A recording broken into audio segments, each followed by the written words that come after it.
Pinangangambahang lalong maglipa na ang mga illegal na online gaming website ngayong tinanggal na ang pasugalan sa mga e-wallet. Naglipa na kasi ngayon sa mga messaging at online shopping apps, hindi lamang ang mga legit kundi pati mga peking site. Nasa frontline ng balitang yan si Gary De Leon.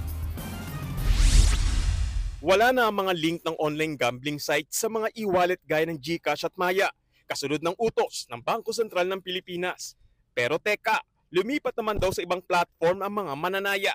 Kwento ni Carlo, hindi niya tunay na pangalan. Na-access na rin nila ang online sugal sa pamamagitan ng mga messaging app. Nakakabili rin daw ng mga voucher pantaya sa online gambling sa mga kilalang online shopping app. Parang doon ka mag-load sa kanila. Parang nawala lang kay GCash and Maya, napunta naman sa baga dito sa mga online shopping. Parang na-divert lang. Pwede rin daw mag-cash in sa bangko at mga bayad center. At kung minsan, rumerekta na lang sila sa aktual na online gambling app o website. Nababahala riyan ng ilang senador, kabilang si Senator Erwin Tulfo. Ayon sa kanya, gagawin ng Senado ang lahat para makipagtulungan sa pribadong sektor para makabuo ng epektibong solusyon.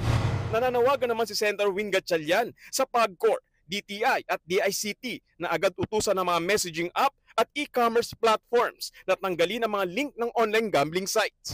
Ayon naman kay Senator Mig Zubiri, kailangan nang magkaroon ng batas laban sa online sugal. Dapat din daw malaman kung may mga mayayaman at politiko na sangkot.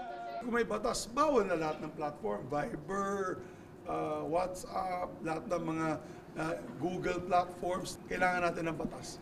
And that's the only way to stop this menace. Patuloy naman daw nagmamonitor ang Cybercrime Investigation and Coordinating Center. Para raw kasi dumami ang mga illegal na gambling sites sa iba pang platform. Gaya ng mga scam na website kung saan sa halip na manalo ay ikaw pa ang nanakawan. Ang babatayan natin ngayon doon sa mga online payment platforms is if they are accommodating and also servicing yung mga illegal gambling sites. Nagbabalita mula sa Frontline, Gary De Leon, News 5. Mga kapatid, Angela Lagunsad Castro po para sa komprehensibo at makabuluhang balitaan at talakayan. Mag-follow at subscribe na sa social media pages ng News 5.